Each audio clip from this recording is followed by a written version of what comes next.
मूकं करोति वाचालं पंगुं लंघयते गिरिं यत्कृपातमहं वन्दे परमानन्दमाधवम्।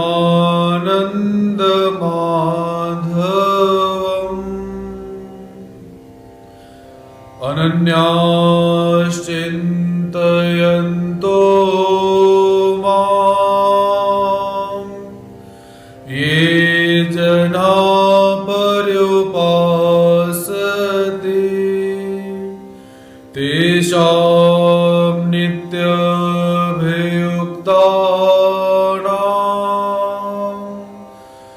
योगक्षेमं वहाम्यहम्। अज्ञानतिमिरान्धस्य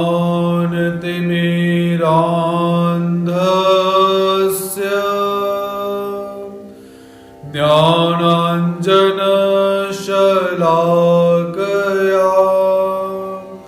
चक्षुरुन्मीलितं येन तस्मै श्रीगुरुवे नमः। श्री गोपाल कृष्ण महाराज की।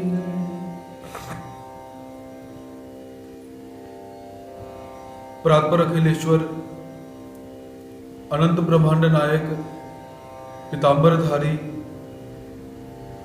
एवं अच्युत पद को प्रदान करने वाले परमात्मा भगवान श्री कृष्ण महाराज जी के चरणारविंदों में प्रणिपात करते हैं।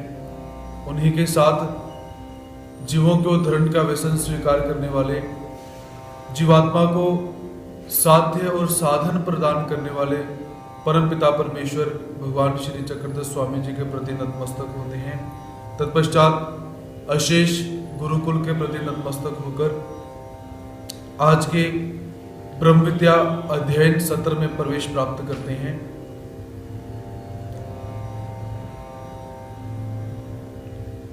कल के सत्र के अंदर नाम में कितनी शक्ति होती है, नाम का उच्चारण यदि हम प्रेम से करें, भाव से करें, श्रद्धा से करें तो परमात्मा साक्षात अवतरित होकर हमें दर्शन देते हैं। तो ऐसा मनुष्य के जीवन के अंदर या मोक्ष मार्ग का जो पथिक है, जो यात्री है, उसके लिए नाम का कितना महत्व है। जैसे हम किसी यात्रा के लिए निकलते हैं तो हम क्या करते हैं कि रास्ते में, यात्रा में हमें भूख लगने वाली है, हम जो रोटी है जिसे शिदोरी कहा जाता है मराठी भाषा के अंदर, या आप संस्कृत में उसे पाथेय बोल सकते हो, तो वो भोजन हम साथ लेकर चलते हैं। और जब भोजन साथ में होगा, हमें भूख लगेगी, हम भोजन करेंगे और उस भोजन से शक्ति प्राप्त होगी, हम पुनः चलेंगे और अपनी मंजिल तक पहुंच सकते हैं। वैसे ही मोक्ष मार्ग पर पहुंचने के लिए ये नाम परमात्मा ने हमें पाथेय दिया हुआ है, शिदोरी दी हुई है कि तुम इस संसार रूपी यात्रा में जा रहे हो और रास्ते में तुमने, जब तुम्हें भूख लगे या तुम थक जाओ तो तुमने इस नाम के माध्यम से ऊर्जा को प्राप्त करना है और मुझ तक पुनः पहुंचना है। तो ये नाम परमात्मा ने हमें पाथेय दिया हुआ है, शिदोरी दी हुई है। जो स्मरण करेगा उसे ऊर्जा प्राप्त होगी, वो मंजिल तक पहुंचेगा। जो नहीं करेगा उसे ऊर्जा प्राप्त नहीं होगी, शिथिल हो जाएगा और उसकी जो यात्रा ये चल रही है वो कभी भी समाप्त नहीं होगी। तो ऐसे जो नाम है उसके अंदर बहुत सारी शक्ति परमात्मा ने भर के रखी हुई है। तो कल के ही सत्र के अंदर से जम्मू से विधि जी हैं, उनके द्वारा हमें एक प्रश्न प्रदान किया गया है, वो भी एक नाम से ही संबंधित है। तो विधि जी हमसे पूछना चाहती हैं कि हमारे जय कृष्ण संप्रदाय के अंदर ओम का क्या महत्व है। अर्थात ओम ये भी एक नाम ही है, तो ओम का शब्द का उच्चारण करना चाहिए या नहीं करना चाहिए। बहुत ही दुविधात्मक स्थिति है, कहीं पर हम ओम का उच्चारण नहीं करते हैं तो कहीं पर हमारे ही ग्रंथों के अंदर ओम का उच्चारण किया गया है। जैसे आप सूत्र पाठ को अगर खोलते हो तो आपको बीच में से एक सूत्र प्राप्त होता है, ओम मनोनि भंडारे काराज्या सारी की, ऐसा। उसके पश्चात श्रीमद् भगवद गीता को अगर आप खोलते हो, उसके अंदर भी आपको ओम शब्द का उच्चारण मिलता है। ओम तत्सत इति व्याहरण माम अनुस्मरण, ऐसा हमें श्लोक प्राप्त होता है। तो सबसे पहले मेरे स्वतंत्र विचार हैं, किसी को अच्छे लगेंगे भी, किसी को अच्छे नहीं भी लगेंगे। जिनको अच्छे लगे वो ग्रहण करेंगे, जिनको अच्छे नहीं लगेंगे वो परित्याग करेंगे। तो पहले शास्त्र सम्मत होकर ओम शब्द का अर्थ समझिए। हमने रूढ़िवादी के अंदर नहीं चलना है कि ओम शब्द नहीं बोलना जी, या ओम शब्द बोलना ही है, हमने इसके पीछे नहीं जाना। हमने पहले उस तत्व को समझना है कि यथार्थ क्या है, सही क्या है। तो सर्वप्रथम ओम शब्द का अर्थ क्या है, ओम शब्द बना कैसे है। अ, ई और म, इन तीन शब्दों से मिलकर ओम शब्द बना हुआ है। और ओम शब्द का मूल अर्थ क्या है, निराकार परमात्मा। ध्यान से सुनिए, बातें आपको बहुत अजीब सी लगने वाली है कि ये क्या हो रहा है, क्या है, कैसे है। समझ आई तो आपको अच्छा भी लगेगा, नहीं समझ आई तो आपको लगेगा कि ये कैसा कैसा प्रतिपादन किया जा रहा है। तो ओम शब्द का सबसे पहला मूल अर्थ क्या है, शुरुआत का, सबसे पूर्व, सबसे पहला जो होता है, अर्थात मूल, शुरुआत। तो वो शुरुआत क्या है, निराकार परमात्मा, क्योंकि सबसे पहले निराकार परमात्मा ही है, उनके अतिरिक्त और कुछ है ही नहीं। तो ओम शब्द का अर्थ क्या हुआ, निराकार परमात्मा। लेकिन उसी के साथ दूसरा अर्थ क्या लगाया जाता है, अ, ई और म को सत्य, चित और आनंद, दूसरा अर्थ। और हमारे ब्रह्म विद्या शास्त्र में भी आया हुआ है, सत शब्द ब्रह्म बोल लीजिए, चित शब्द माया बोल लीजिए, आनंद शब्द ईश्वर बोल लीजिए। तो और श्रीमद् भागवत में भी आता है, सच्चिदानंद रूपाय विश्वोत्पत्त्यादि हेतवे तापत्रय विनाशायम श्री कृष्णायम वयम नमः। तो ब्रह्म, माया और ईश्वर, जब ये तीन वस्तुएं मिल जाती हैं तो त्रयीश बनता है, त्रयीश स्वरूप। उसके पश्चात जो आज के समय के अंदर मुख्य अर्थ ओम का लिया जाता है वो है महादेव वाचक, अर्थात महादेव का जो चिन्ह है, जो शंकर जी का चिन्ह है, उसे ओम के स्वरूप में लिया जाता है। अब ओम शब्द हम ले सकते हैं कैसे, पहले मैं आपको ये बताऊंगा, फिर नहीं ले सकते हैं वो कैसे, ये भी बताऊंगा। तो पहले, अगर आपको ब्रह्म विद्या शास्त्र का पूर्ण अच्छी तरह से ज्ञान है, दूसरा जो ज्ञान सुनने के लिए बैठे हैं उन्हें भी ब्रह्म विद्या शास्त्र का ज्ञान है, ओम शब्द के बारे में पूरी जानकारी है, तब जाकर ओम शब्द का उच्चारण आप कर सकते हो। क्योंकि ओम शब्द का अर्थ क्या है, निराकार ईश्वर स्वरूप, जो शुरुआत के अंदर है, उस अर्थ के अंदर।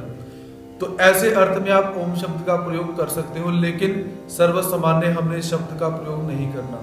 अब मान लीजिए कहीं पर आप ओम शब्द का उच्चारण करते हैं, तो ओम शब्द का उच्चारण करने से क्या हुआ कि जो श्रोतागण सुनने के लिए बैठे हैं, उनके मन में आपने ओम बोला, उनके मन में सबसे पहले जो भाव आएगा वो आएगा शंकर जी का, महादेव जी का।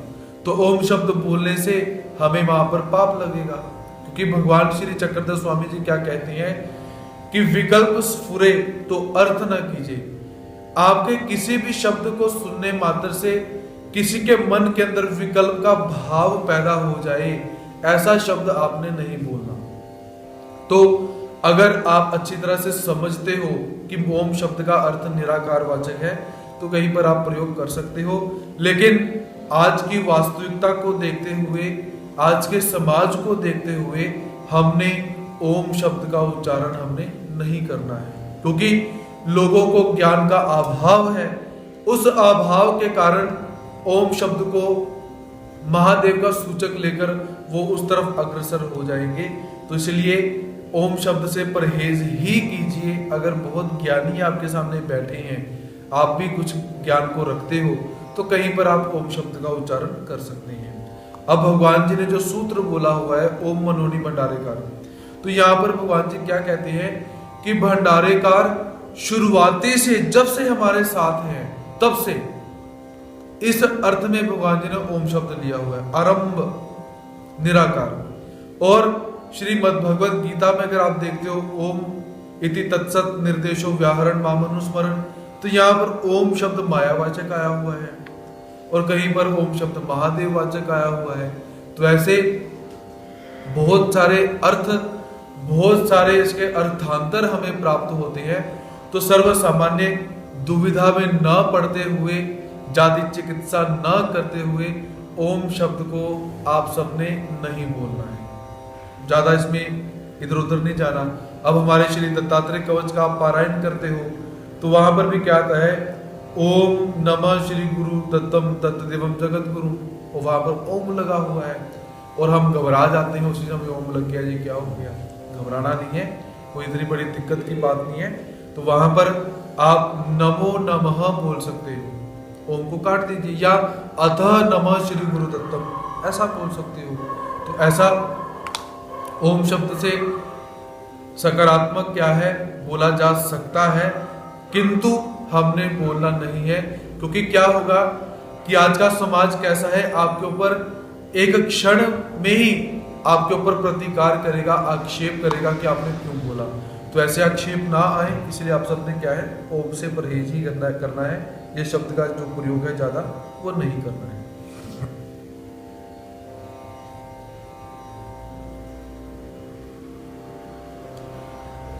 तो कल के सत्र के अंदर नाम से परमात्मा रक्षा कैसे करते हैं, इस विषय में हमने ज्ञान प्राप्त करा, और नाम से रक्षा कैसी होती है। तेने नामे ध्रुवासिया सीख लाविली, तेने नामे अर्थात उसी नाम ने, अर्थात भगवान श्री कृष्ण महाराज जी के नाम ने दुर्वासिया सीख लावली। जय पांडवा ते शापुवाला तई तेने नामे आपल्या ऐश्वर्या चाटिला सारिला, अर्थात कि जिस दुर्वासा ऋषि के कारण जय पांडवा ते शापुवाला, दुर्वासा के कारण पांडवों को शाप प्राप्त होने वाला था।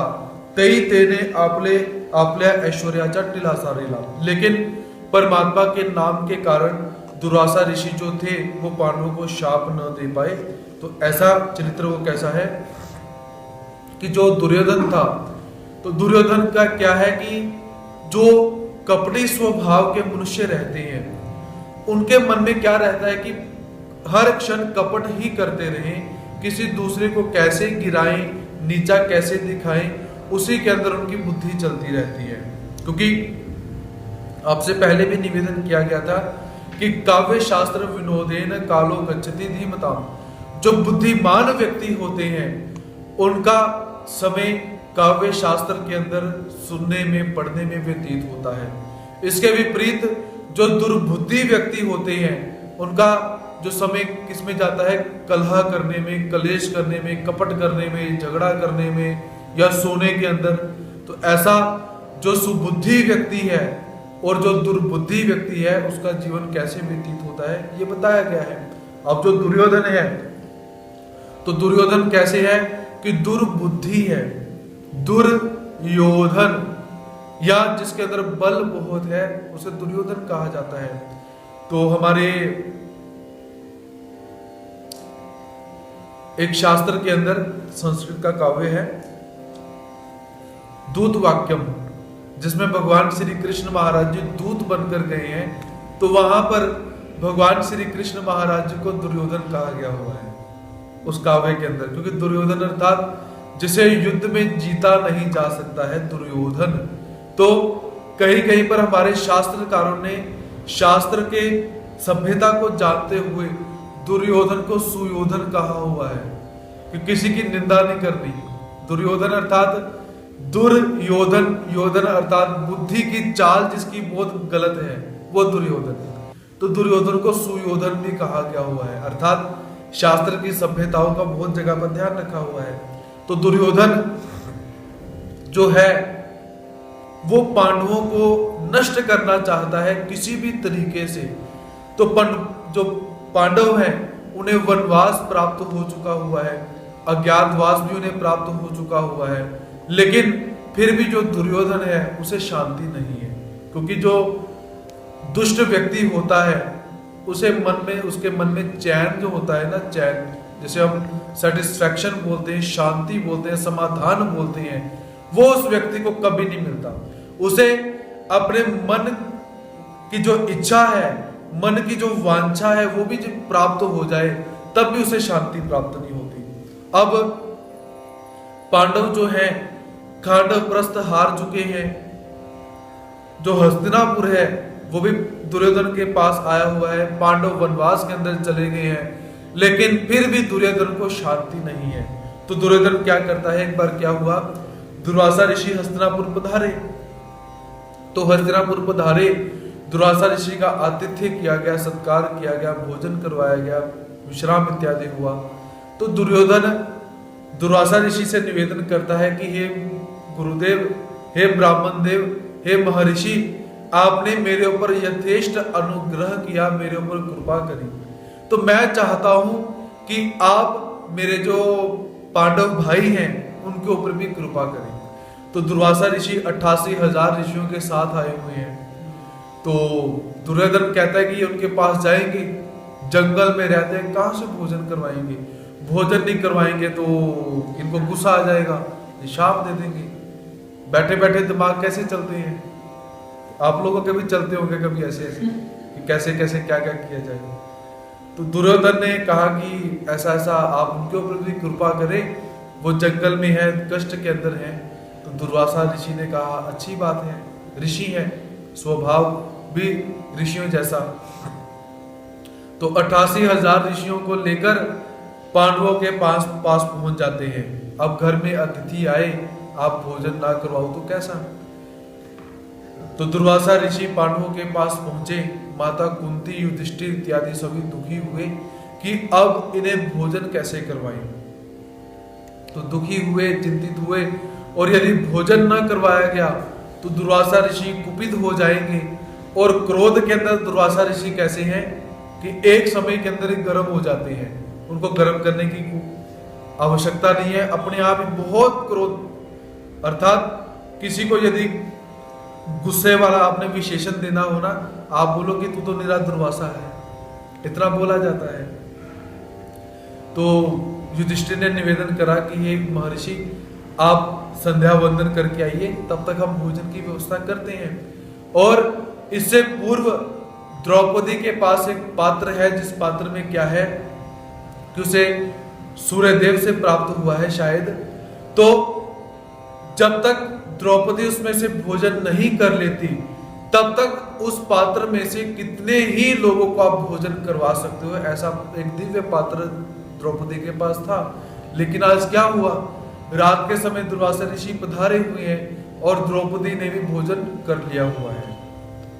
अब सारे के सारे चिंतित बैठे हुए हैं कि क्या करें, पहले ही इतने दुख की अवस्था के अंदर हम भटक रहे हैं और ऊपर से दुर्वासा ऋषि ने शाप दे दिया तो और दिक्कत हो जाएगी। दुर्वासा ऋषि स्नान इत्यादि करने के लिए गए, स्नान करके वापिस आए, उतने ही समय में द्रौपदी क्या देखती है कि उस पात्र के अंदर एक शीत बचा हुआ है, चावल का एक दाना बचा हुआ है, लेकिन पात्र को धोया भी हुआ है, विधि समाप्त हो चुकी हुई है। तो अब द्रौपदी को याद आती है कि जब अगर विश्व के एक व्यक्ति को भोजन करवा दो तो सारा का सारा विश्व तृप्त हो जाता है, अर्थात हाथी के पांव के अंदर सबका पांव।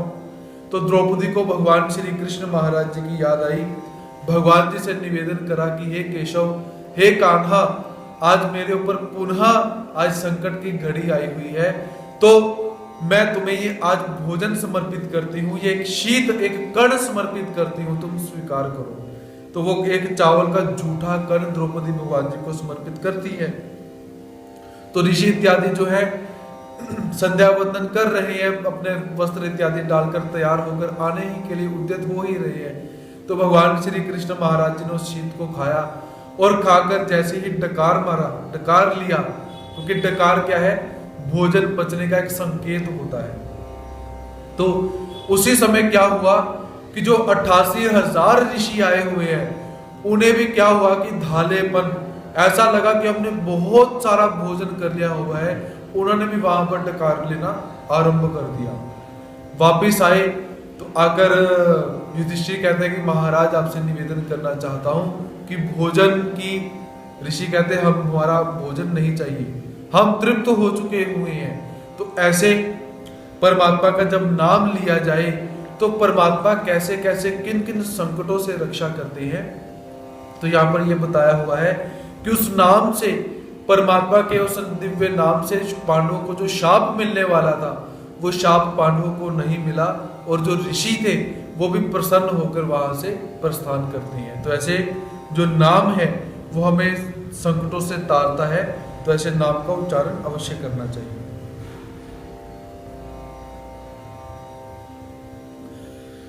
तेने नामे विश्व चैतन्यासी सी कलाविली। और नाम से क्या होता है, जब साधक शाब्द ज्ञान को पार करने के पश्चात अप्रोक्ष ज्ञान के अंदर पहुंचता है तो वहां पर क्या होता है कि जो अष्ट भैरव देवताएं हैं वो अष्ट भैरव देवताएं उस अप्रोक्ष ज्ञानी को विघ्न करने के लिए आती हैं, क्योंकि देवताएं ये नहीं चाहती कि जीवात्मा मेरे परिधि से बाहर जाए, मेरी लिमिट से जीवात्मा बाहर चला जाए। और शाब्द ज्ञान संपूर्ण होने के पश्चात अप्रोक्ष ज्ञानी क्या करता है, वो मन में विचार करता है कि भगवान श्री चक्रधर स्वामी जी समय सो रहे हैं या भगवान जी समय उदास हो चुके हैं, तो मेरे पास जो पावर आई हुई है, शक्ति आई हुई है, मैं उस शक्ति को आजमाने के लिए बाहर जाऊं। तो इस भाव से बाहर जाता है और जाकर क्या करता है, बहुरूपता बहुकामता। तो जब उदाहरण हम पढ़ेंगे कभी उसमें देखेंगे क्या है। तो वहां पर अष्ट भैरव देवताएं आई। तो अष्ट भैरव देवताएं कैसी हैं, अगर ये 8 भैरव इकट्ठे हो जाएं तो क्या है, पूरी की पूरी सृष्टि का संहार हो सकता है। तो आज 8 भैरव इकट्ठे मिलकर आए हुए हैं और ये अप्रोक्ष ज्ञानी ऐसे बैठकर अपनी साधना में लीन है। तो ये क्या करते हैं, जोर जोर से आवाजें लगाते हैं कि डर जाएगा, लेकिन अप्रोक्ष ज्ञानी घबराता नहीं। और फिर क्या करते हैं, जाकर हिलाते हैं जोर जोर से, लेकिन वो अप्रोक्ष ज्ञानी उनसे हिलता तक नहीं है। देखिए कि परमात्मा के साधन से, परमात्मा के ज्ञान से वो जीवात्मा कितना बड़ा हो चुका हुआ है कि 8 भैरव देवताएं जो कि पृथ्वी का संहार कर सकती हैं, वो उसे मिलाकर हिलाने का प्रयास करती हैं, लेकिन थोड़ा सा भी वो हिलता नहीं है। कितनी पावर उस जीवात्मा के अंदर आ चुकी है। तो अब अष्ट भैरव देवताएं देखती हैं कि हम इतने बड़े बड़े अष्ट भैरव देवताएं, हमें अपने ऊपर कितना अहंकार है कि हम मिलकर पृथ्वी का संहार कर सकते हैं, और एक साधारण से जीव ने हमें अपनी औकात दिखा दी। लेकिन फिर मन में क्या विचार करते हैं कि अष्ट भैरव मन में सोचते हैं कि हा आम्हा जेनी भस्म होई परि आम्ही करुणा, अर्थात कि ये हम इसे भस्म कर सकते हैं, पर जाओ छोड़ दो, बेचारा है, हम इसे भस्म नहीं कर, जाओ छोड़ देते हैं। ऐसा विचार करके चले जाते हैं। क्योंकि क्या होता है कि कहते कोई हमें अपने घर से निकालने वाला हो ना, उससे पहले निकल जाओ, इज्जत बच जाती है। वो बाद में धक्के मार के निकालेगा, पहले इज्जत से बोलो जय श्री कृष्ण जी हम जाते हैं। तो अष्ट भैरव भी यहाँ क्या बोल रहे हैं, पहले तो आजमा कर देख लिया, कुछ होता तो है नहीं, अब कहते हैं कि चलो छोड़ो, बेचारा है, हम इसे भस्म कर सकते हैं। चले गए। तो उनके जाने के पश्चात क्या हुआ, अब जो विश्व देवता और माया देवता है वो क्या देखती है कि अष्ट भैरव फेल हो चुके हैं।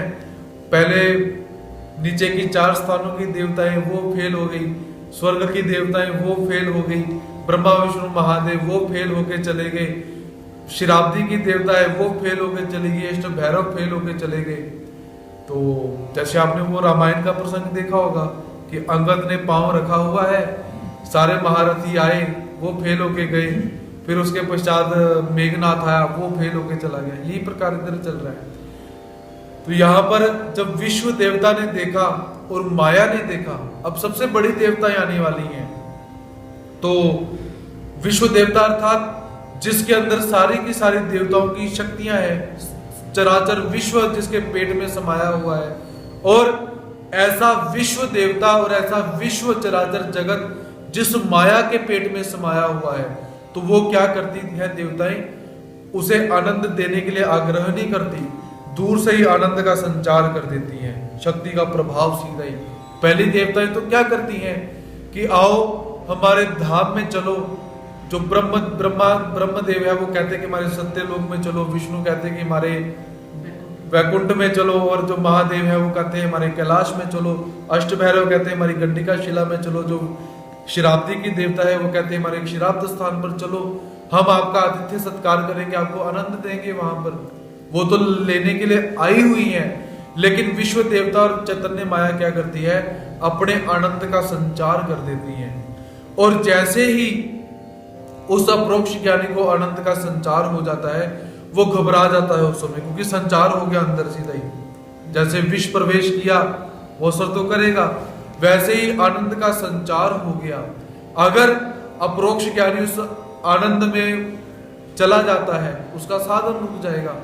तो आनंद संचार हुआ, अपरोक्ष ज्ञानी हड़बड़ाया गड़बड़ाया उठा और जोर से बोलता है कि जय श्री चक्रधर जी, और उसी समय भागता है वहां से भगवान जी के पास, और भगवान जी के पास आकर भागता है, देखता है कि कोई सेवा पड़ी हुई है, मान लो कि भगवान जी का भोजन बन चुका है, चूल्हे के अंदर राख पड़ी हुई है, जाकर फटाफट राख उठानी शुरू कर देगा, या कोई और काम ऐसा पड़ा हुआ है सेवा का, फटाफट उस काम में जाकर लग जाता है। और धीरे धीरे क्या होता है कि वो जो विश्व और चैतन्य देवता ने जो सामर्थ्य प्रभाव डाला हुआ है, वो धीरे धीरे समाप्त हो जाता है। अर्थात परमात्मा के नाम के अंदर इतनी शक्ति है कि अगर माया भी झगड़ने के लिए आ जाए, लड़ने के लिए आ जाए कि आज तुम्हारे और हमारे दो दो हाथ हो जाते हैं, देख लेते हैं, तो अगर आपके पास परमात्मा का नाम है, कोई शक्ति नहीं है, सिर्फ नाम है, तो आप माया से भी झगड़ सकते हो। अर्थात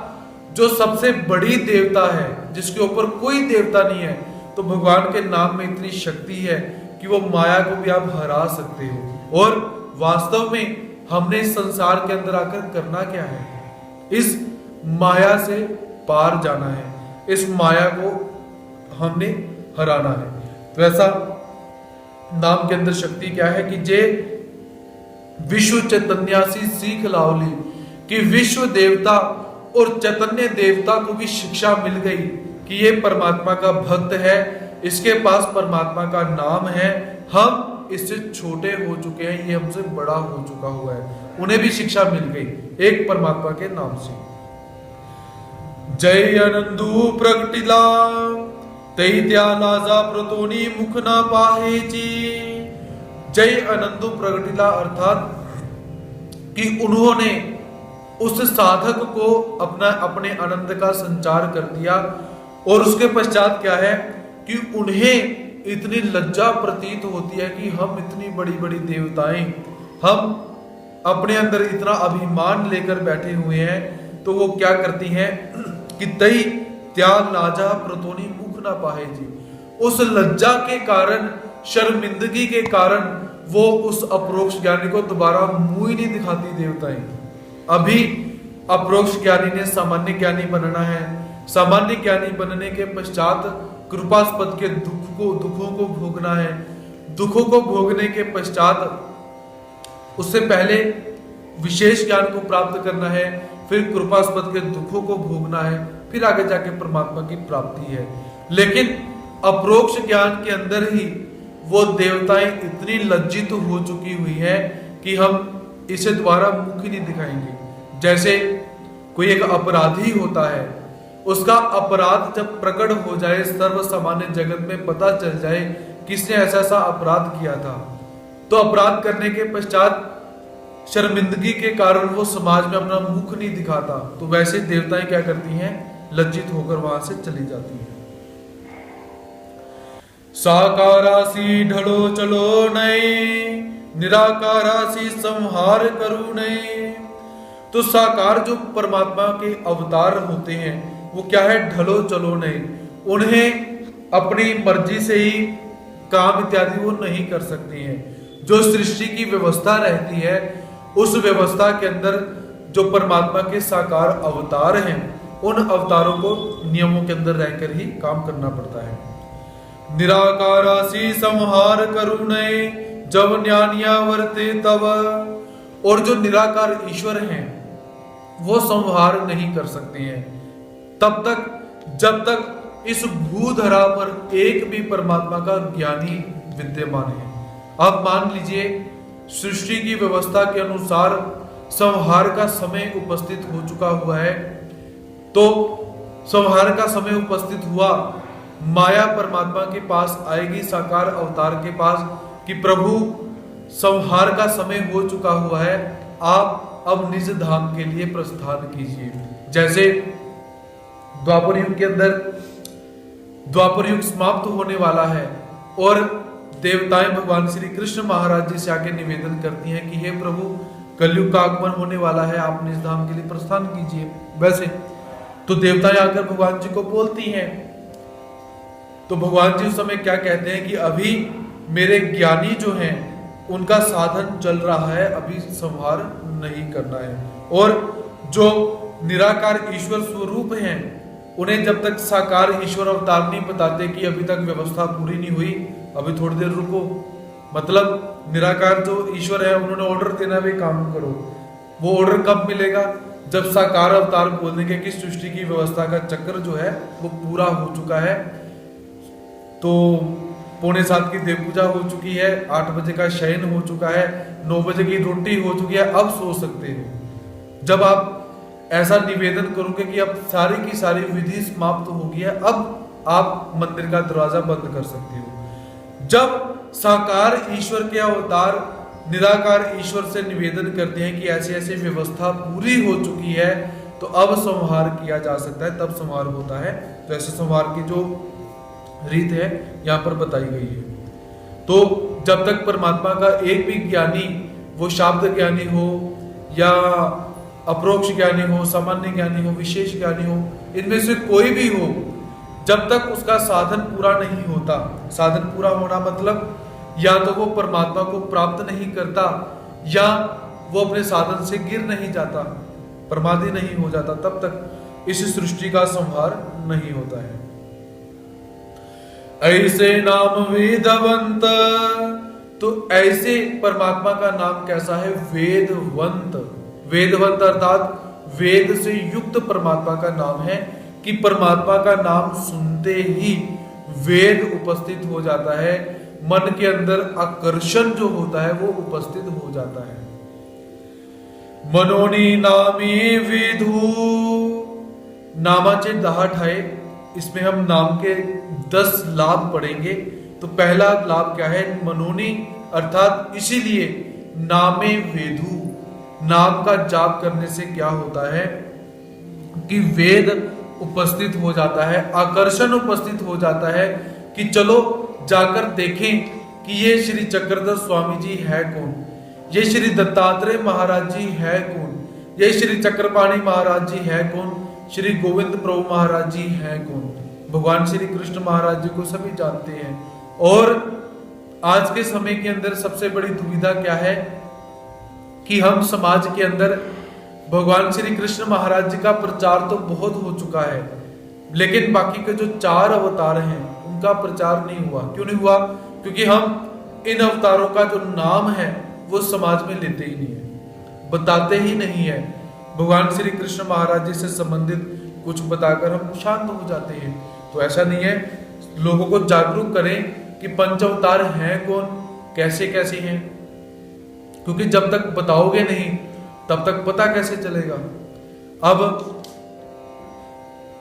एक छोटी सी आपको बात बताना चाहता हूं कि जब एमफिल की स्टडी चल रही है उसके अंदर जो हमारे हेड ऑफ डिपार्टमेंट हैं, जो सर और मैडम इत्यादि टीचर हैं, जो उन्होंने सभी बच्चों को बिठाया और सभी बच्चों को पूछा कि आप किस विषय में लिखना चाहते हो, आपको किस चीज में रुचि है, आपको क्या अच्छा लगता है। तो बच्चों को एक एक बच्चों को खड़ा किया गया।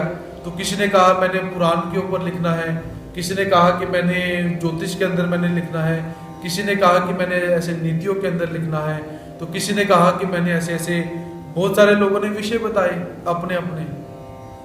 अब मुझे पूछा गया तो मैंने कहा ऐसे ऐसे भगवान श्री चक्रधर स्वामी जी हैं, उन्होंने दृष्टांत बताए हुए हैं, मैंने उसके ऊपर संशोधन करना है। वो कहते हैं ये श्री चक्रधर स्वामी जी कौन है, हम जानते ही नहीं जी।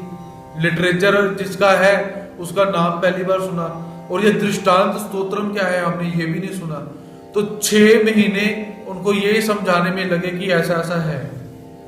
ग्रंथ लेकर ग्रंथ उठाए, उनको दिखाए ये भी है, ये ऑडियो देखो जी, ये वीडियो देखो, ये किताबें देखो जी, ये फोटो देखो जी।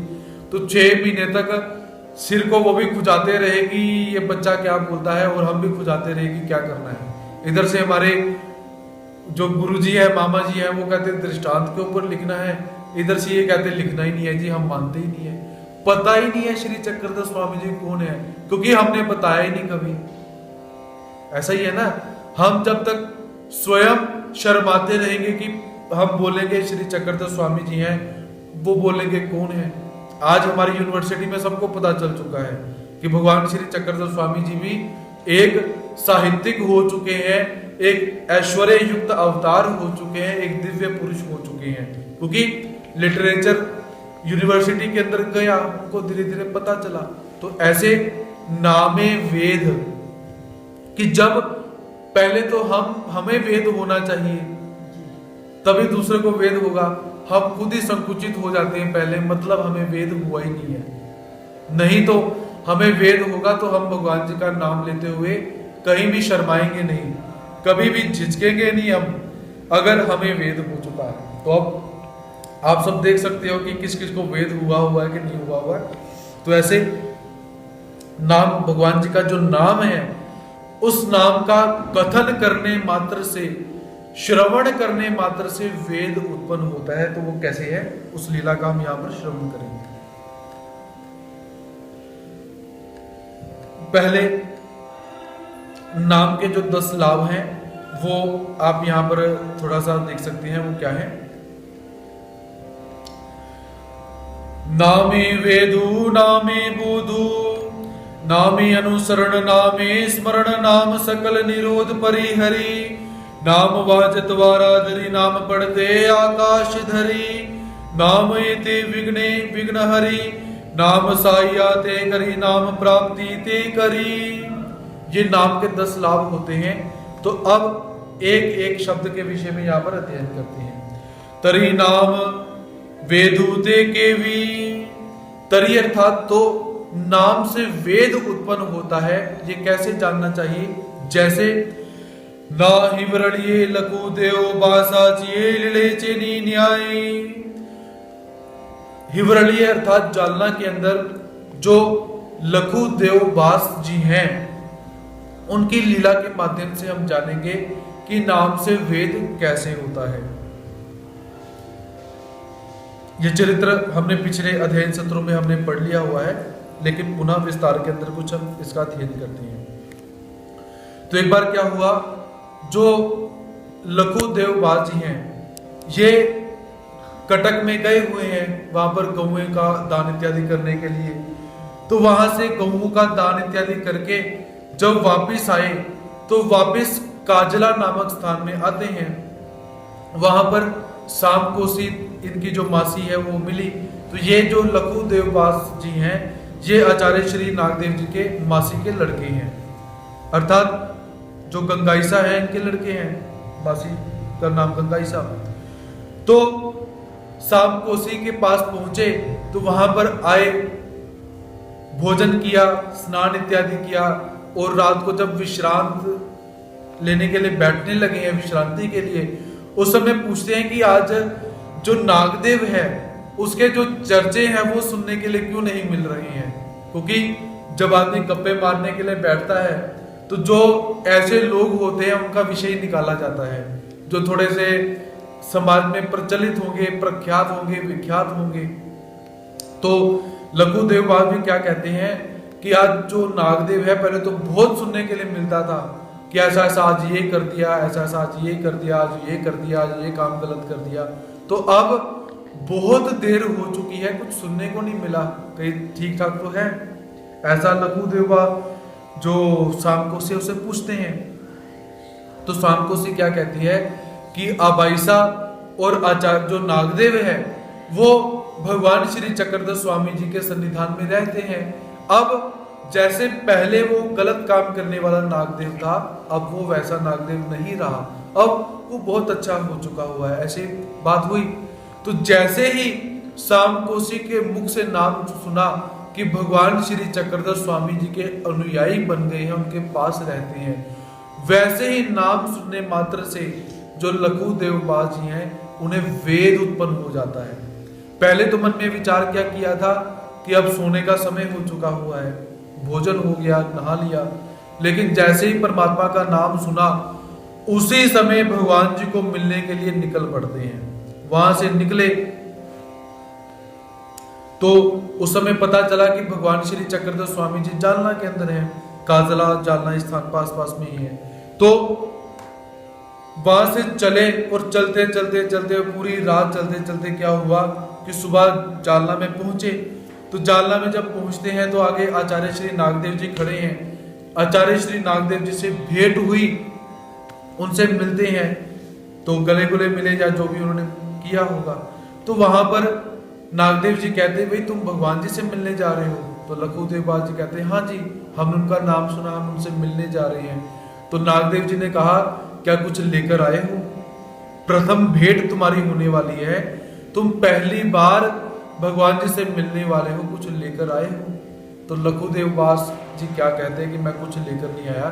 तो नागदेव जी कहते हैं चलो पहले बाजार चलते हैं, भगवान जी के लिए कुछ लेते हैं, फिर जाकर भगवान जी को मिलना। अब जैसे दोबारा भगवान जी का नाम सुना तो वो जो आनंद, जो स्थिति इत्यादि है वो और उद्दीप्त हो चुकी है कि नाम तो हमने सुना, पहले भी सुना था, अब भी सुना। तो गए भगवान जी को भेंट करने के लिए सामान इत्यादि खरीदा, वापिस आए, भगवान जी को दंडवत किया, नमस्कार किया, भगवान जी को भेंट इत्यादि की। उसके पश्चात भगवान श्री चक्रधर स्वामी जी लघुदेव बाबा को क्या कहते हैं कि भाई हे तुम्मा श्रुत की दृष्ट, अर्थात हे अर्थात हम, हमारे बारे में तुमने पहले सुना हुआ है कि हमें देखा हुआ है। तो लघुदेव बाबा क्या कहते हैं कि हे प्रभु श्रुत, मैंने आपको कभी देखा नहीं है, केवल आपके बारे में मैंने सुना हुआ है।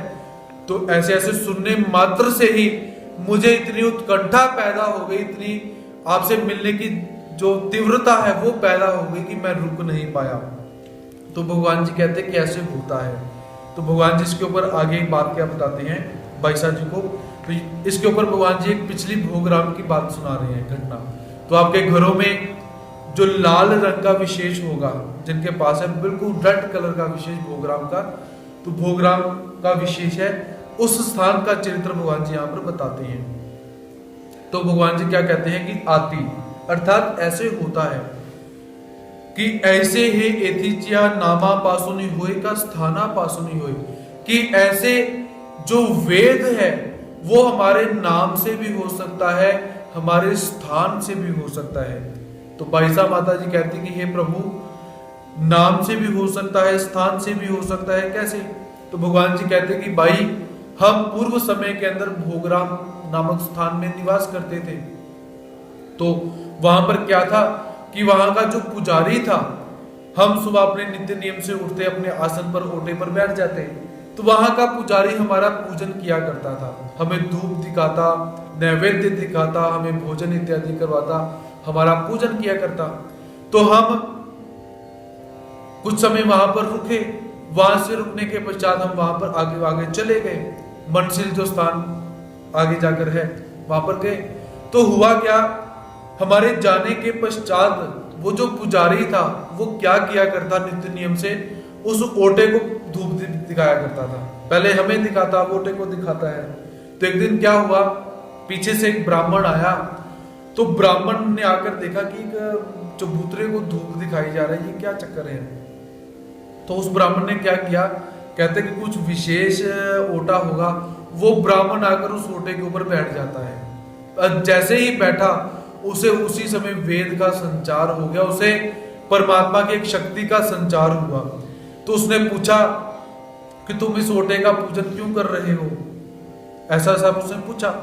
तो ब्राह्मण कहते कि यहाँ पर एक दिव्य पुरुष बैठा करते थे, बहुत सुंदर थे, ऐसे थे ऐसे थे।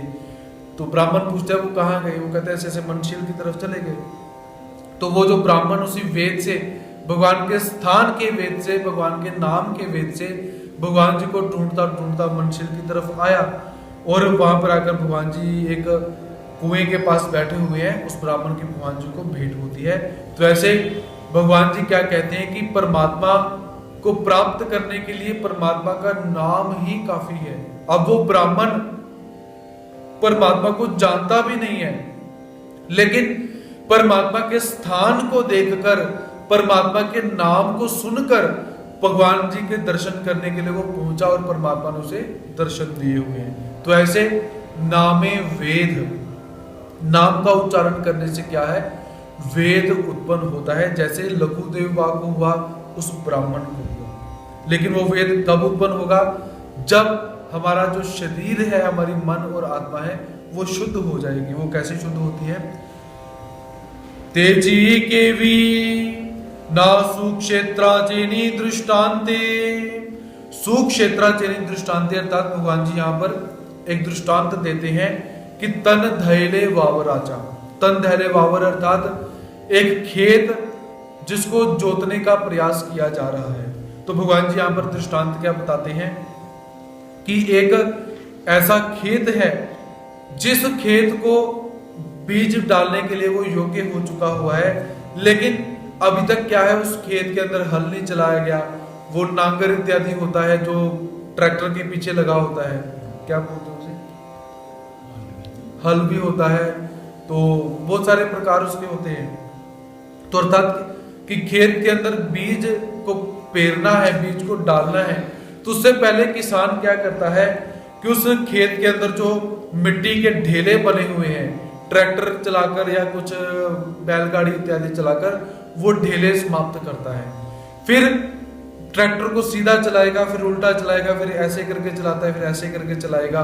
फिर उससे क्या होता है कि जो पीछे जो फसल काटी थी उसकी जो जड़ें बीच में रह चुकी हुई है, वो जड़ें निकलकर बाहर आ जाती हैं, और जो घास इत्यादि उगे हुए हैं वो भी निकल जाते हैं। फिर वो किसान क्या करता है, उस सारे गंदगी को, उस मटेरियल को इकट्ठा करके बाहर फेंकता है। फिर बारिश के समय की प्रतीक्षा करता है।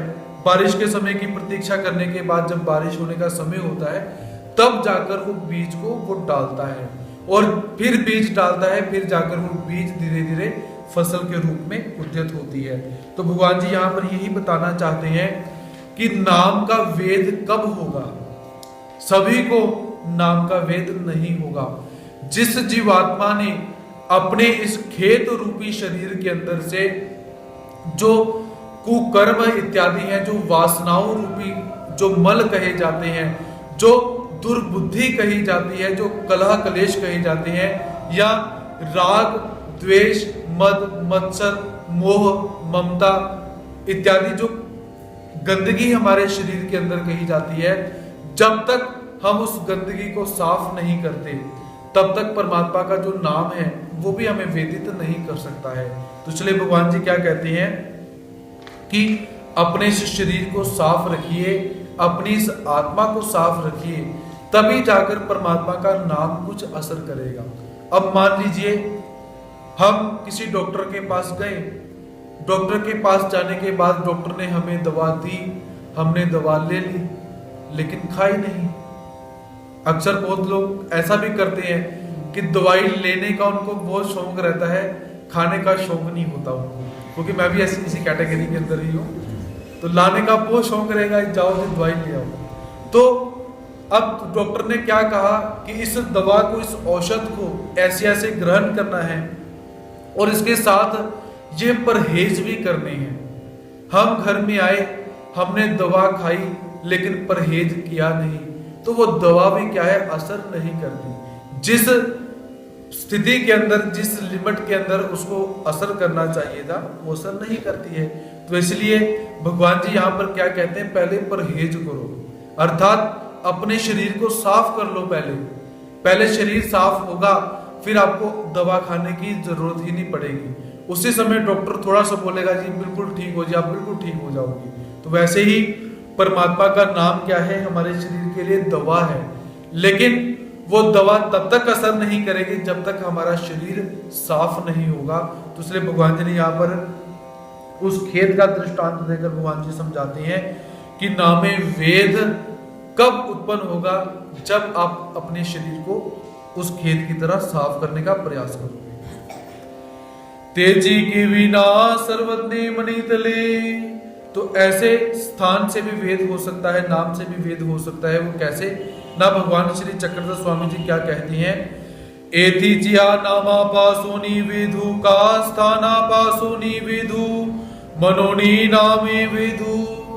तो भगवान श्री चक्रधर स्वामी जी अपने श्री मुख से क्या कहते हैं, एति जिया नामा पासोनी वेदु का स्थाना पासोनी वेदु। वेद हमारे स्थान से भी हो सकता है और नाम से भी।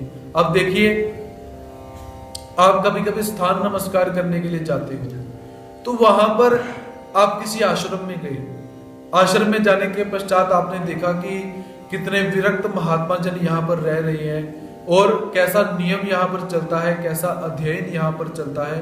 तो आपके मन के अंदर एक खींच पैदा हो जाती है, एक सात्विक भाव पैदा हो जाता है, उसी को वेद कहा गया हुआ है।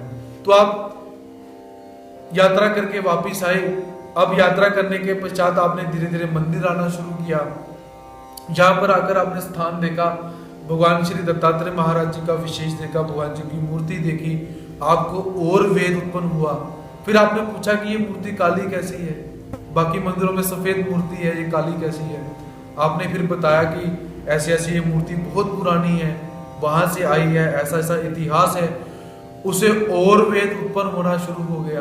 फिर वो बोलेगा जी मैंने भगवान जी का नाम भी लेना है, वो नाम लेता है। तो ऐसे धीरे धीरे जो मार्ग वेद होता है, स्थान वेद होता है, नाम वेद होता है, या पुरुष वेद इत्यादि होता है, तो ये धीरे धीरे ऐसे काम करते हैं और वो जीवात्मा धीरे धीरे धर्म पर लग जाता है। तो भगवान जी यहाँ पर यही बताना चाहते हैं।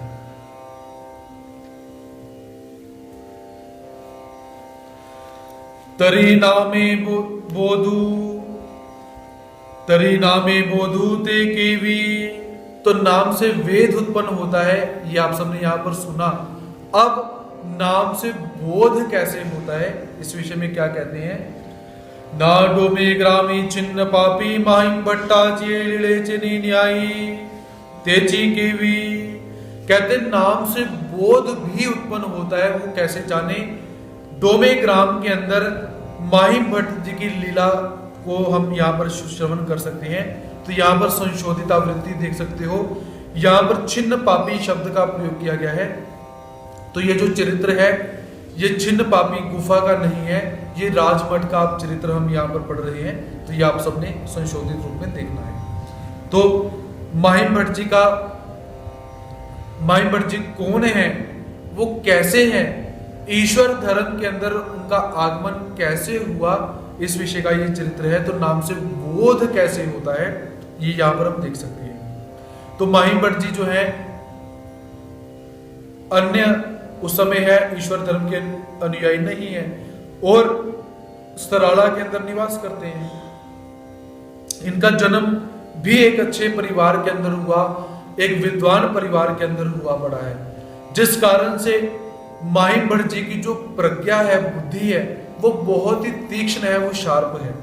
ऊपर से माहिम भट्ट जी के जो माता पिता हैं उन्होंने बहुत अच्छी तरह से इनका शिक्षण दीक्षण करवाया हुआ है। अर्थात सोने पर सुहागा, पहले ही सोना है, उसके ऊपर आप एक रत्न लगा दो वो और चमक जाता है, वैसे हमारे माहिम भट्ट जी हैं। तो माहिम भट्ट जी ने अपने जीवन के समय के अंदर अल्प अवस्था के अंदर ही क्या है कि 5 दर्शन जो हैं उनका अध्ययन कर लिया हुआ है और 6वां दर्शन जो प्रभाकर कहा जाता है उसका अध्ययन करने के लिए उद्यत हो चुके हैं। तो 6 दर्शन कौन कौन से हैं, न्याय, वैशेषिक, सांख्य, योग, वेदांत। वेदांत को हम दो विभागों में बांटते हैं, उत्तर मीमांसा और पूर्व मीमांसा। ऐसे ये षड दर्शन कहे जाते हैं। इनके अंदर प्रत्येक संप्रदाय के अंदर कौन कौन से मत प्रचलित हैं, हमारे महानुभावों के मत कौन कौन से हैं, जैन धर्म के मत कौन से हैं, बौद्ध धर्म के मत कौन से हैं, शैव धर्म क्या कहता है, उसके पश्चात ब्रह्म सूत्र क्या कहते हैं, शुद्धाद्वैतवाद क्या कहता है, अद्वैतवाद क्या कहता है, और शंकर वेदांत क्या कहते हैं, चारवाक जी क्या कहते हैं, और रामानुज क्या कहते हैं। ऐसे वेदांत के अंदर भरा हुआ है कि प्रत्येक संप्रदाय अपने अपने मतों में क्या कहते हैं, और भगवान श्री चक्रधर स्वामी जी क्या कहते हैं, गीता दर्शन भगवान जी की गीता क्या कहती है। ऐसे जो माही भट्ट जी हैं उन्होंने 5 दर्शनों का तो अभ्यास कर लिया, और जो 6वां दर्शन प्रभाकर जिसे मीमांसा कहा जाता है, तो वो क्या था कि वो महाराष्ट्र में पढ़ाया नहीं जाता। उस समय क्या है कि एक ऐसी धारणा है कि जो इस दर्शन को पढ़ाएगा उसकी जीभ में कोड़ हो जाएगा, और जो पढ़ेगा उसकी भी जीभ में कोड़ लग जाएगा, क्योंकि बहुत उच्च कोटि का अध्ययन है ये, उस समय प्रचलन है। तो लेकिन उस समय क्या है कि तेलंग देश के अंदर एक विशेष यूनिवर्सिटी है जहां पर ये पढ़ाई करवाई जाती है किसी एक व्यक्ति को। तो माही भट्ट जी वहां पर गए, तो वहां पर जाकर पहले एंट्रेंस एग्जाम भी होता है। आज के समय में आप देखो, आप किसी भी परीक्षा में आप जाते हो, वहां पर जाकर पहले आपका एंट्रेंस एग्जाम होगा, पहले आपकी काबिलियत देखी जाएगी कि ये बीए पढ़ने के लिए आया है, क्या ये सचमुच में बीए की क्वालिटी का है या बीए बनने की क्वालिटी का है। क्योंकि सिंगल बीए अर्थात आप लोग, डबल बीए अर्थात हम लोग, बाबा जी बीए बाबा जी। तो पहले क्वालिटी देखी जाती है कि ये इस डिग्री के लिए योग्य है या नहीं। उस समय भी था, उस समय भी एंट्रेंस एग्जाम लिए जाते हैं। तो माही भट्ट जी का एंट्रेंस एग्जाम कैसे हुआ, तेलंग देश के अंदर गए, तो वहां पर क्या था, वहां के जो प्राचार्य थे, जब कोई प्रभाकर पढ़ने के लिए आता तो वो उसे एक विड़ा देते थे और कहते थे कि जाओ सामने एक मंदिर है, वहां पर जाकर देवता को विड़ा समर्पित करके तुमने वापिस आना है। और बीच में बात क्या थी, बीच में एक घंटी लगी हुई थी, तो सभी लोग ऐसे आकड़ के जाते थे सीधा स्ट्रेट, सिर घंटी को लगता था, घंटी बजती थी, वो कहते तुम फेल हो गई थी, घर जाओ। लेकिन माही भट्ट जी थोड़ा जानते थे कि मंदिर में जब भी प्रवेश करो सिर नीचे करके अंदर जाओ। माही भट्ट जी ने 5 दर्शन ऐसे ही नहीं पढ़े थे, ऐसे ही विद्वान नहीं थे, समझ बूझ के विद्वान थे। वो विड़ा लिया, अंदर जाने लगे, बिल्कुल नीचे हुए, झुक के अंदर गए और झुक के वापिस आए, घंटी नहीं बजी। प्रचार्यों ने देखा कि ये बुद्धिमान व्यक्ति है, ऐसे उनकी 1, 2 या 3 बार परीक्षा ली गई। तो माही भट्ट जी उस परीक्षा में उत्तीर्ण हुए, वापिस आए। उन प्राचार्यों ने उन्हें जो प्रभाकर शास्त्र था वो अच्छी तरह से पढ़ाया समझाया। तो ऐसे माही भट्ट जी ने प्रभाकर शास्त्र पढ़ा।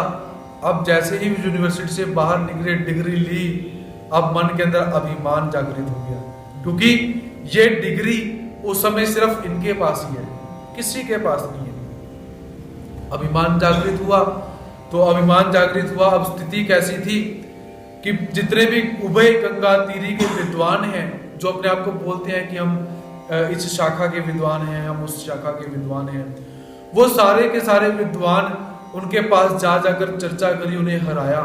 यहां तक इनके जो गुरु है गणपति आप्यो, ये इनके गुरु भी लगते हैं और मामा भी लगते हैं, ससुर भी लगते हैं।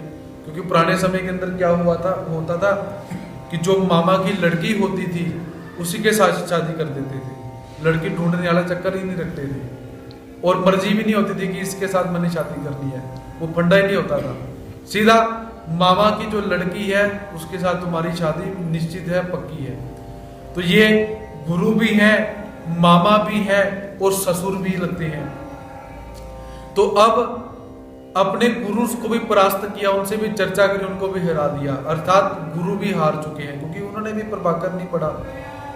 अब हुआ क्या कि इतना अभिमान जागृत हुआ मन के अंदर कि अभिमान के वशीभूत होकर अपने पांव में तिनका बांधा करते थे। घास लेकर घास को तोड़ते, पांव में तिनका बांधते और दिन के अंदर मशाल लेकर चलते थे। कारण मशाल अर्थात कि एक वो सूर्य जो पूरी सृष्टि को प्रकाशित करता है, दूसरा मैं महिया सूर्य जो ज्ञान से पूरे संसार को प्रकाशित करता हूं। कितना उच्च कोटि का अभिमान, अहंकार। और पांव में जो तिनका बांधा करते थे, उसका मतलब कि जितने भी उभय गंगा तीरी के विद्वान हैं, ये मेरे पांव के तिनके के बराबर हैं। अर्थात माही भट्ट जी का जो अभिमान जागृत हुआ है वो इस लेवल के अंदर पहुंच चुका हुआ है। अभिमान का आना स्वाभाविक है क्योंकि उनके पास विद्या है। तो कभी कभी क्या होता है, गुण भी बंधन कारक हो जाता है। किसी के अंदर गुण रहते हैं, अवगुण नहीं है, लेकिन वो गुणों के कारण ही मार खाता है। क्योंकि अति सर्वत्र वर्जयेत, अधिकता का सब जगह पर त्याग कर देना चाहिए। जैसे इलास्टिक होता है ना, इलास्टिक को इतना खींचोगे तो अच्छी बात है, और खींचोगे तो क्या होगा, नुकसान होगा, या वो प्लास्टिक खराब होगा या आपके हाथ में चोट आएगी। इसलिए अधिकता का सब जगह पर त्याग कर देना चाहिए। प्रत्येक वस्तु एक लिमिट के अंदर ही अच्छी लगती है। तो ऐसे माही भट्ट जी जो है अब परमात्मा की तरफ धीरे धीरे अग्रसर हो रही है। क्योंकि जो अभिमानी हो जाते हैं उनके अंदर एक तो तर्क वितर्क करने की क्षमता इतनी हो जाती है कि वैसे ही हारते नहीं है, ऊपर से अभिमानी हो चुके हैं। तो अभिमानियों का गणित, एक व्यक्ति ऐसे ही आया, कहते जी हम कभी किसी से हारते नहीं है। तो कहते क्यों नहीं हारते? कहते हम किसी की बात मानते ही नहीं है। जब बात ही नहीं मानेंगे तो हारेंगे कैसे? कुछ ऐसे भी लोग हैं, मानना ही नहीं है, जितनी मर्जी गलती हो जाए हम नहीं मानते। और एक ऐसा ही व्यक्ति जो अपने आप को बहुत अभिमानी मानता है कि हम जो हमने कर दिया वो सही। तो एक ऐसा ही घोड़ा, जो घोड़ा किसी के वश में आता नहीं, जो जिसके ऊपर कोई भी घुड़सवार बैठ के घुड़सवारी नहीं कर सकता है। कोई भी आकर बैठता है घोड़ा उस समय गिरा देता है। तो राजा ने इनाम रखा हुआ है कि जो भी इस घोड़े को अपने वश में करेगा उसे हम इनाम देंगे। ऐसा ही एक अभिमानी व्यक्ति आया, वो कहता हम इस घोड़े को वश में कर सकते हैं। तो सभी ने कहा कि बड़े बड़े आए, बड़े बड़े गए, तू भी आया, आजा। घोड़े के ऊपर बैठा जी, घोड़े की लगाम पकड़ी तो घोड़ा जैसे ही घोड़े ने एक स्टेप उठाया वो थोड़ा सा आगे गया। घोड़े ने दूसरा और स्टेप उठाया वो थोड़ा सा और आगे गर्दन के ऊपर गया। घोड़े ने तीसरी और स्टेप उठाई, वो और आगे जाकर नीचे गिर गया जी। लोग कहते हार गया जी। वापिस आया, कहते हार गया? कहते कौन कहता मैं हार गया? कहता मैं तो आगे ही जा रहा था, घोड़ा ही खत्म हो गया, मैं क्या करूं? अब घोड़ा ही इतना थोड़ा छोटा सा घोड़ा था, मैं तो आगे जा रहा था। ऐसे जब अभिमानी व्यक्ति हो जाए, ऊपर से ज्ञान हो जाए, ऊपर से तर्क वितर्क हो जाए, तो क्या होता है, वो परमात्मा से दूर ही रहता है। तो परमात्मा से जब माही भट्ट की भेंट होनी है तो सबसे पहले परमात्मा क्या करते हैं, माही भट्ट के अभिमान का नाश करते हैं। परमात्मा ज्ञान नहीं बताते उनको। तो यहां पर परमात्मा को प्राप्त करने के लिए हम सब जीवात्माएं यहां से उद्यत हुए पड़े हैं। लेकिन उसके अंदर हम लोगों ने परमात्मा को बहुत देखने की कोशिश करी, जानने की कोशिश करी, लेकिन परमात्मा हमें मिलते ही नहीं, दिखते ही नहीं। क्योंकि कोशिश करने में क्या हो जाता है कि थोड़ा सा कहीं ना कहीं कोई ना कोई गलती हम ऐसी कर जाते हैं, जाने के अंदर अनजाने के अंदर। क्योंकि आपको पहले भी निवेदन किया, गुण भी बंधन कारक हो जाते हैं। गुण जो परमात्मा ने प्रदान किए हुए हैं वो भी बंधन बन जाते हैं। अब देखिए, सब लोग कहते हैं कि प्रभु हमें ज्ञान और प्रेम दो, मांगते हो कि नहीं? लेकिन एक स्टेज वो भी आती है, ये ज्ञान और प्रेम भी बंधन बन जाते हैं और इनको भी हटाना पड़ता है।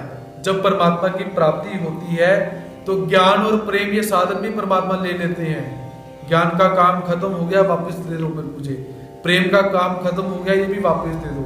जैसे एक गाड़ी, हमने गाड़ी में बैठे, गाड़ी स्टार्ट करी, गाड़ी को चलाया, हमारा ट्रिलियम मॉल है, ट्रिलियम मॉल के बाहर गए, गाड़ी बंद की, आगे हमें पैदल जाना पड़ता है। वैसे ही परमात्मा के पास पहुंचने के लिए ज्ञान और प्रेम भी क्या है, ये भी गाड़ी का काम करते हैं। तात्पर्य, हम उस परमात्मा को प्राप्त करने के लिए बहुत सारी कोशिश करते हैं, लेकिन वो परमात्मा आज तक हमें दिखाई नहीं दिया। क्यों दिखाई नहीं दिया? क्योंकि हमारी कोशिश में कहीं ना कहीं कमी है, कहीं ना कहीं हम कोई ना कोई गड़बड़ करके चले जाते हैं। तो ये ऐसे ही पंजाबी काव्य के अंदर बहुत सुंदर एक पद लिखा हुआ है, तो यहाँ पर उस पद का मैं आपको उच्चारण करके बताता हूँ। पीछे बोलना हो तो अवश्य बोल सकती हैं। कोशिश कीती ਲੱਭਣ ਲਈ ਲੱਖਾਂ ਨੇ, ਜਿਨ੍ਹਾਂ ਨੂੰ ਤੂੰ ਦਿਸਦਾ ਉਹ ਕੋਈ ਹੋਰ ਹੀ ਅੱਖਾਂ ਨੇ, ਹੋਰ ਹੀ ਅੱਖਾਂ ਨੇ। ਕੋਸ਼ਿਸ਼ ਤਾਂ ਕੀਤੀ ਏ, ਕੋਸ਼ਿਸ਼ ਤਾਂ ਕੀਤੀ ਏ, ਲੱਭਣ ਲਈ ਲੱਖਾਂ ਨੇ, ਜਿਨ੍ਹਾਂ ਨੂੰ ਤੂੰ ਦਿਸਦਾ ਉਹ ਕੋਈ ਹੋਰ ਹੀ ਅੱਖਾਂ ਨੇ, ਹੋਰ ਹੀ ਅੱਖਾਂ ਨੇ। ਪੱਥਰ ਦੀ ਇਮਾਰਤ ਹੈ ਜਿੱਥੇ ਜਾ ਕੇ ਬਹਿਨੇ ਆ, ਤੇਰਾ ਪਤਾ ਨਹੀਂ ਮਿਲਦਾ ਉਂਝ ਨਾ ਤਾਂ ਲੈਨੇ ਆ, ਨਾ ਤਾਂ ਲੈਨੇ ਆ। ਚੁੱਭੀਆਂ ਵੀ ਲਾਈਆਂ ਨੇ, ਚੁੱਭੀਆਂ ਵੀ ਲਾਈਆਂ ਨੇ, ਮਨ ਫਿਰ ਵੀ ਗੰਦਾ ਏ, ਜਿਨ੍ਹਾਂ ਨੂੰ ਤੂੰ ਦਿਸਦਾ ਉਹ ਕੋਈ ਹੋਰ ਹੀ ਅੱਖਾਂ ਨੇ, ਹੋਰ ਹੀ ਅੱਖਾਂ ਨੇ। ਕੋਸ਼ਿਸ਼ ਤਾਂ ਕੀਤੀ ਏ, ਕੋਸ਼ਿਸ਼ ਤਾਂ ਕੀਤੀ ਏ, ਲੱਭਣ ਲਈ ਲੱਖਾਂ ਨੇ, ਜਿਨ੍ਹਾਂ ਨੂੰ ਤੂੰ ਦਿਸਦਾ ਉਹ ਕੋਈ ਹੋਰ ਹੀ ਅੱਖਾਂ ਨੇ, ਹੋਰ ਹੀ ਅੱਖਾਂ ਨੇ। ਤੇਰੇ ਧਿਆਨ ਨੂੰ ਖਿੱਚਣ ਲਈ ਪਾਏ ਰੰਗਲੇ ਚੋਲੇ ਵੇ, ਤੇਰੇ ਧਿਆਨ ਨੂੰ ਖਿੱਚਣ ਲਈ ਪਾਏ ਰੰਗਲੇ ਚੋਲੇ ਵੇ। ਉਹ ਨੰਗ ਮੁਨੰਗੇ ਨੇ ਜੋ ਤੇਰੇ ਕੋਲੇ ਨੇ, ਜੋ ਸਿਰ ਪੈਰਾਂ ਤੋਂ ਤੇਰੇ, ਜੋ ਸਿਰ ਪੈਰਾਂ ਤੋਂ ਤੇਰੇ। ਉਹਨਾਂ ਸਿਰ ਨੂੰ ਕੀ ਕਜਣਾ ਜਿਨ੍ਹਾਂ ਨੂੰ ਤੂੰ ਦਿਸਦਾ ਉਹ ਕੋਈ ਹੋਰ ਹੀ ਅੱਖਾਂ ਨੇ, ਹੋਰ ਹੀ ਅੱਖਾਂ ਨੇ। ਉਹ ਜਿੱਥੇ ਤਾਰ ਵੀ ਜੁੜਦੇ ਨਹੀਂ, ਜਿੱਥੇ ਤਾਰ ਵੀ ਜੁੜਦੀ ਨਹੀਂ, ਉੱਥੇ ਤੁੰਬਾ ਕੀ ਵੱਜਣਾ ਜਿਨ੍ਹਾਂ ਨੂੰ ਤੂੰ ਦਿਸਦਾ ਉਹ ਕੋਈ ਹੋਰ ਹੀ ਅੱਖਾਂ ਨੇ, ਹੋਰ ਹੀ ਅੱਖਾਂ ਨੇ। ਕੋਸ਼ਿਸ਼ ਤਾਂ ਕੀਤੀ ਏ, ਕੋਸ਼ਿਸ਼ ਤਾਂ ਕੀਤੀ ਏ, ਲੱਭਣ ਲਈ ਲੱਖਾਂ ਨੇ, ਜਿਨ੍ਹਾਂ ਨੂੰ ਤੂੰ ਦਿਸਦਾ ਉਹ ਕੋਈ ਹੋਰ ਹੀ ਅੱਖਾਂ ਨੇ, ਹੋਰ ਹੀ ਅੱਖਾਂ ਨੇ। ਇਸ ਬਾਬੇ ਬੇਲੀ ਨੂੰ ਹੰਕਾਰ ਨੇ ਮਾਰ ਲਿਆ, ਸਾਨੂੰ ਦੁਨੀਆਦਾਰਾਂ ਨੂੰ ਸਾਡੀ ਮੈਂ ਨੇ ਮਾਰ ਲਿਆ। ਉਹ ਤਰ ਗਏ ਪਾਰ ਸਮੁੰਦਰੋਂ ਜਿਨ੍ਹਾਂ ਗੁਰੂ ਨੂੰ ਤਾਰ ਲਿਆ, ਗੁਰੂ ਨੂੰ ਤਾਰ ਲਿਆ।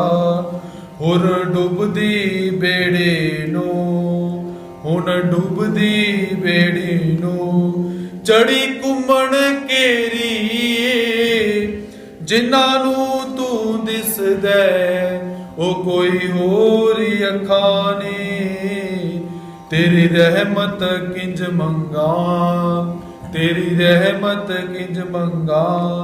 मैं रीति मेरी जिन्हां नू तू दिसदा ओ कोई होर अखां ने,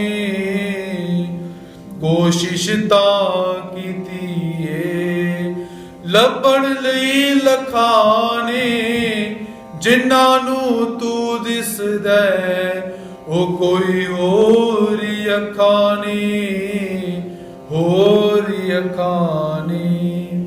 अर्थात उस परमात्मा को देखने के लिए जो चरम चक्षु हैं उनको जगाना बहुत जरूरी है।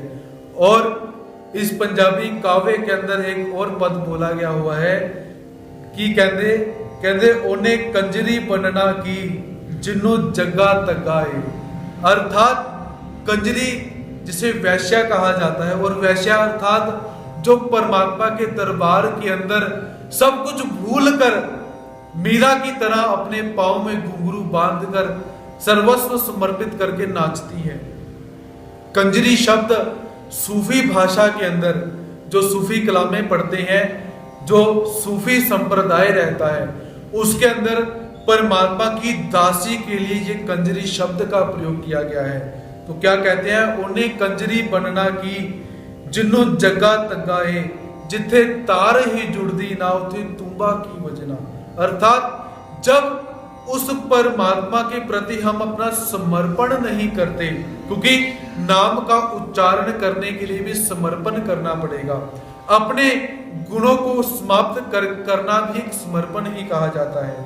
तो हमारे जो माहिम भट्ट जी हैं, अब तक परमात्मा को देखने के लिए, प्राप्त करने के लिए अन्य संप्रदाय का अध्ययन करने की कोशिश कर रहे हैं, और उस कोशिश को करते करते क्या है, अभी तक परमात्मा के दर्शन नहीं हुए। क्यों? क्योंकि अभिमान पैदा हो चुका है माहिम भट्ट जी के अंदर, और वो अभिमान पैदा हुआ, उस अभिमान के अंदर आकर अपने जो ससुर गुरु और मामा गणपति आप्यो हैं, उन्हें कहते हैं कि देखो आपके आशीर्वाद से मैं कितना बड़ा बन चुका हूं। लेकिन गणपत आप्यो क्या कहते हैं कि माहिम भट्ट, तुम्हारे अध्ययन को मैं तब सफल मानूंगा जब तुम डोमे ग्राम के अंदर आए हुए भगवान श्री चक्रधर स्वामी जी से चर्चा करोगे। आज माहिम भट्ट जी पहली बार भगवान श्री चक्रधर स्वामी जी का नाम सुन रहे हैं, तो पहले उन्हें थोड़ा सा बोध हुआ। हम वेद और बोध के विषय में पढ़ रहे हैं, तो माहिम भट्ट जी ने भी जब परमात्मा का नाम सुना, उन्हें वेद हुआ, वेद से आगे बोध की तरफ अग्रसर होते हैं। तो माहिम भट्ट जी गणपत आप्यो से निवेदन करते हैं कि गुरुदेव क्या वो विद्वान है? तो गणपत आप्यो कहते हैं वो विद्वान है कि नहीं मुझे नहीं पता, लेकिन वो सन्यासी अवश्य हैं। क्या वो संस्कृत जानते हैं? वो संस्कृत जानते हैं कि नहीं जानते हैं मुझे नहीं पता, लेकिन मराठी वो बहुत अच्छी बोलते हैं। तो क्या वो मुझ माहिम भट्ट से चर्चा करेंगे? तो गणपत आप्यो कहते हैं कि वो चर्चा करेंगे कि नहीं करेंगे मुझे नहीं पता। तो माहिम भट्ट जी मन में बहुत प्रसन्न हुए, मराठी जानते हैं। मराठी अर्थात जो जैसे हम पंजाबी भाषा को क्या बोले कि पेंडू भाषा, मराठी में गावटी भाषा, वो कहते हैं ऐसी भाषा के अंदर संस्कृत देववाणी। मैं संस्कृत को जानता हूं, वो संस्कृत बिल्कुल नहीं जानते, मेरे माहिम भट्ट से क्या चर्चा करेंगे। पहले ही निश्चिंत हो गए, ओवर कॉन्फिडेंस। जब कॉन्फिडेंट होइए, अपने मन में कॉन्फिडेंस को रखिए, बहुत अच्छी बात है, लेकिन जब हम ओवर कॉन्फिडेंस हो जाते हैं तो मरते हैं जाकर। माहिम भट्ट जी भी क्यों मरे? ओवर कॉन्फिडेंस हो गए जी, मराठी बोलते हैं, संस्कृत आते ही नहीं। तो गणपत आप्यो को कहते हैं कि जब जाओगे तो मुझे साथ ले जाना। समय निश्चित हुआ, गणपत आप्यो भी सराला से निकले और माहिम भट्ट जी भी साथ से हुए। तो रास्ते में जाते जाते क्या हुआ कि जो गणपति आप्यो हैं उन्हें याद आया मुझे तो एक सरकारी काम से जाना था। तो सरकारी काम से ऐसे ऐसे जाना है। तो माहिम भट्ट जी को क्या कहते हैं कि मुझे जाना पड़ेगा।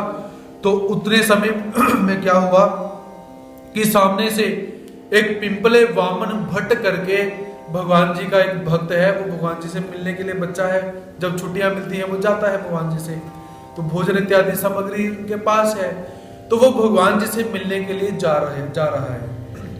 तो गणपत आपियों ने कहा कि माहिम भट्ट को साथ लेते जाना।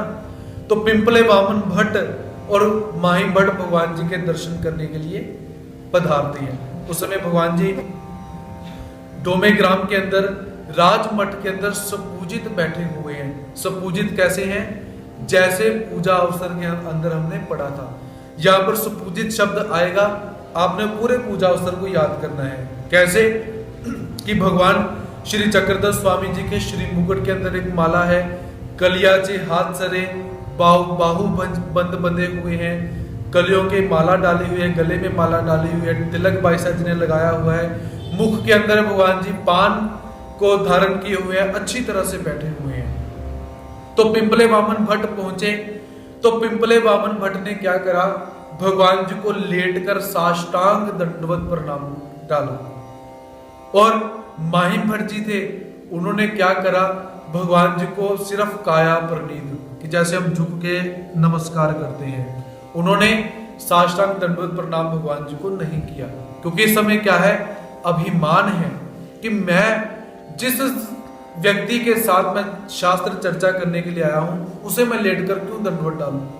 देखिए माहिम भट्ट जी के भाव कैसे हैं, और अंतिम समय के अंदर यही माहिम भट्ट अंतिम समय में कैसे माहिम भट्ट के अंदर परिणित होते हैं, बदलते हैं, वो भी आप लोग देखिए।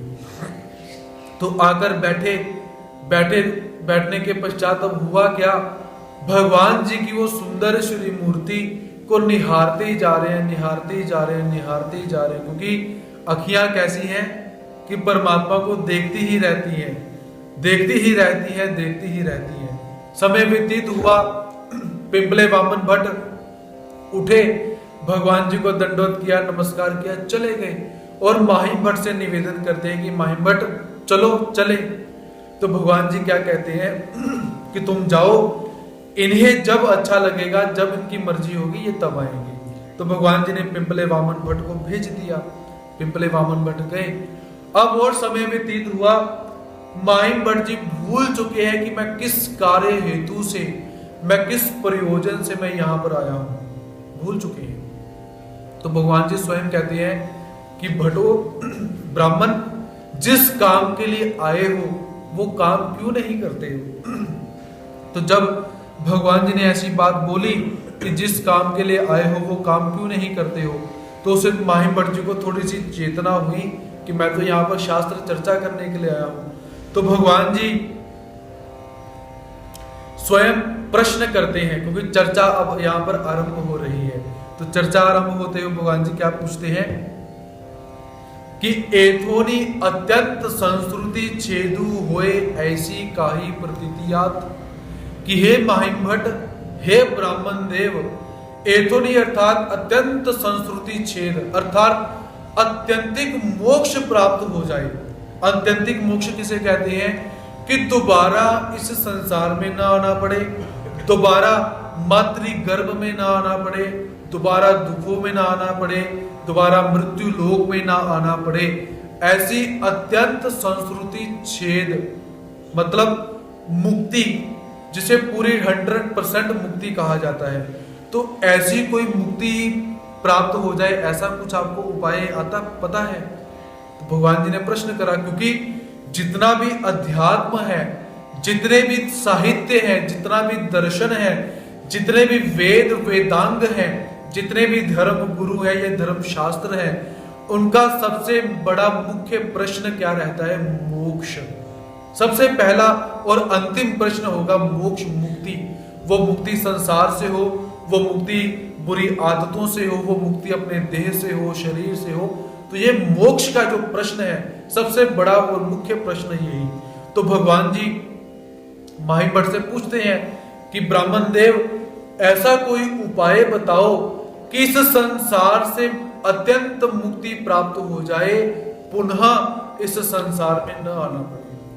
तो ऐसा जब प्रश्न पूछा तो माहिम भट्ट क्या कहते हैं, आती, कहता है ऐसा उपाय आता है, तरी कोने कामे नाराई से।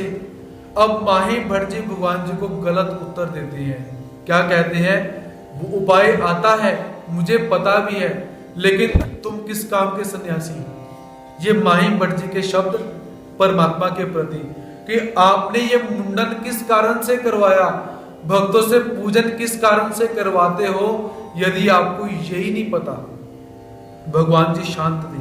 तो जब बाईसा जी ने पूछा, सुना कि ये ब्राह्मण क्या बोलता है, बाईसा जी को गुस्सा आया, क्योंकि बाईसा जी उन्हें पूरे न साहे जी, थोड़ा सा भी ऊपर नीचे हो जाता था तो बाईसा जी का पारा जो था वो भाई पर होना शुरू। अब बाईसा जी ने माहिम भट्ट जी को गालियां देनी शुरू की। अब बाईसा जी गालियां देती है, तो गालियां आपको मैं कभी मराठी में बताऊंगा क्या है, जो चरित्र में आई हुई है, दूसरी नहीं, आप बोलोगे कि दूसरी गालियां। तो बाईसा जी ने बहुत बुरा बुरा भला बोलना शुरू कर दिया कि तेरी अर्थी निकले, उसके साथ घंटी बजी हो, मैं घंटी बजाती हुई जाऊं, तेरी अर्थी जाए, ये है वो है, तुम मर जाए।